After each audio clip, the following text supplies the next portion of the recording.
Paparazzi caught Ben Affleck looking absolutely miserable. What's up, guys? This is Bad Decisions, where we watch people make bad decisions. It's your boy Sam. It's your boy Jay. I'm just be honest. I'm a little personally biased. Jennifer Lopez and Halle Berry were like my two biggest crushes growing up. I always liked them, so I'm always biased towards them. But if I'm being honest, Ben Affleck has that face that every guy has made at some point in his life. If you've ever been in a relationship, if you've ever talked to a girl for a certain amount of time, there's going to be a certain point in time in that relationship where she's just going to blow you, bro. Where she's going to do something that's going to piss you off. You can't really say anything. Maybe it's in public, or maybe it's at like her parents' house, but she's going to do something that's going to get on your absolute nerves. And it's just, to you, it's just the whole day is blown. Just talking about myself personally, man, I've definitely faced moments like that in my life. There's been times like, okay, I went to a party, I was with a girl, and then like she did something just to piss me off, and I'm like, damn, I gotta stay through this whole party. It's like my friend's party, or some awkward situation, or I'm at her house or something like that. Like when he was walking up to that door, he was just like, man, F life. Like he didn't even want to do it. I think the thing that made it even worse, like the cherry on top, was the fact that someone was recording it. Have a good day. Yeah, you got it. Like, just imagine being so annoyed and then having someone like this right on you. That's why he was like, bro, really? Yeah, you got it. Let's be honest. We could obviously be overlooking into it. It could just be maybe he's blown by the paparazzi.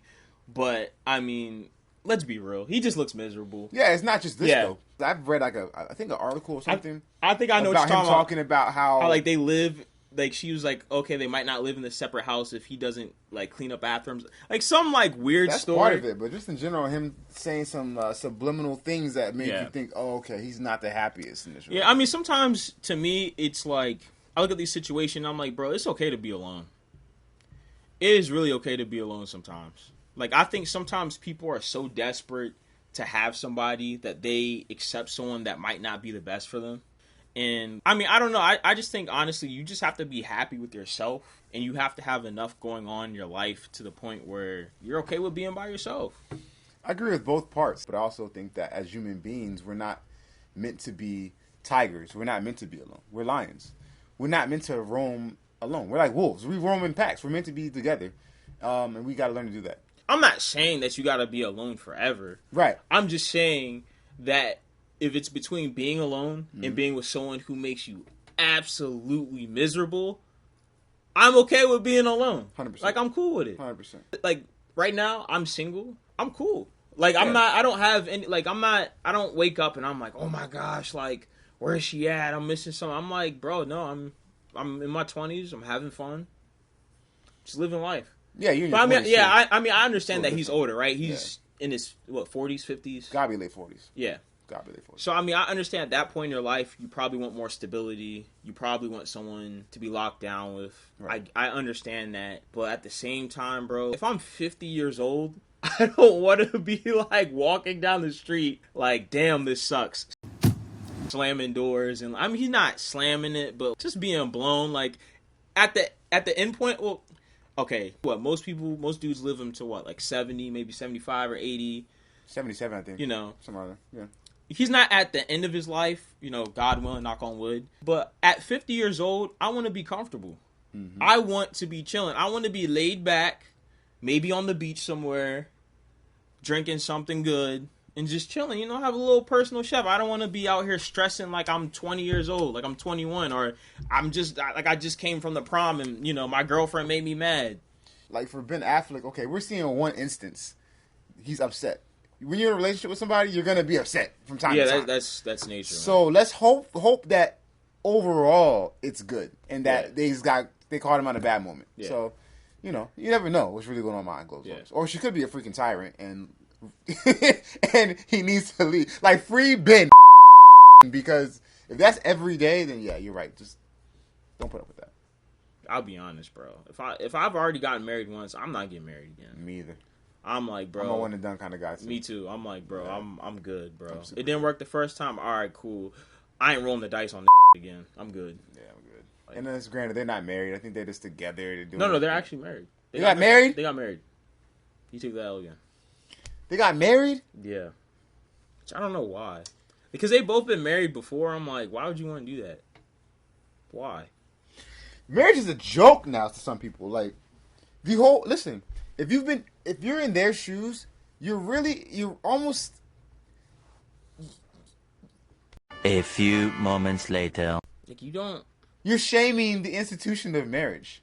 The whole premise of marriage is till death do you part. Yeah. Not until you get tired of somebody and go to the court and say irreconcilable differences and go to the next. Marriage has really become like what the heck? Short term like NBA contract, bro. For real. People are treating it like what is the point? Actually, what is the point for them? Actually, what is the point? Think about it. Matter of fact, marriage is like a lease now. It's like a 2-year lease. You know, actually, some people bring that up as a possible option for how to redo marriages to make them. I think the lead attorney said something like that. Like every. I heard it way before the lead said it. Yeah. Shout out to the lead attorney. But yeah, so I heard it from an actual divorce lawyer. He was saying that he thinks it's a good idea to make marriages like every 10 years. I forget the time frame. I guess he said you can kind of decide that amongst yourself. Okay. But yeah, you come back to the table. You say, "Is this what I still want to do?" At the end of the day, though, I don't know if even that is the right way to do it. I don't know the right way, but all I know is the way we're doing it now is not right. It wouldn't even be worth it to me if I'm like, all right, well, let's renege this every 10 years. And or then revisit? Like, what's the point? Because at that point, it's like, if you decide to leave, isn't that just getting a divorce? Because I feel like if you've been with someone for that long, you're going to have so much stock within each other to the point where it's like, I don't even think, like, if everything is going decent, I don't even think you want to even look at anything like that. Then you wouldn't. You know, that's the thing. Then you wouldn't. But I'm saying if they were to make it happen every 10 years, it'd still be a process. Like the 10-year mark would come, and then he gets a paper, she gets a paper. Like, are you still down for this? And like, think about if they're a family and they probably got like 2 or 3 kids. They're like, man, I don't got time for this. And then because they didn't fill out the paper, because you know how it is. Like people are always trying to get money, so it's like, oh, you didn't fill out the paperwork on time. All right, we're gonna charge you $200, $300. You know what I'm saying? It's gonna become like an annoying thing. You make it really. That's true. You know what I'm thinking? We need to make the stakes for marriage higher. Period. Yeah. You know how they used to have no-fault divorce? Yeah. We need to go past that. We don't need to just go back to no-fault divorce. We need to make something to where it's like, once you sign these papers, if you break it, there's a serious penalty for both parties. Or if one party does something bad, it's a serious penalty for that I think they should go back to if one party does something bad. Because what I'm saying is, if you get, let's say both people, they're fine, which, doesn't really happen. Yeah. It's irreconcilable differences. And then if they decide to go that route, they both have to pay, I don't know, 20% of their 401k to the state or something that disincentivizes you to get a divorce. Yeah, because it's become so like. Because at this point, I know what you're saying. At this point, you know what it seems like? It seems like people will get married for like that 5 years where they have kids, where they get the ring, where they're like doing a whole bunch of stuff that's kind of new at that point, and then as soon as it gets old, people are like, all right, I want to stick my hand out, and it is become like a run. It has become like a joke. It's a joke.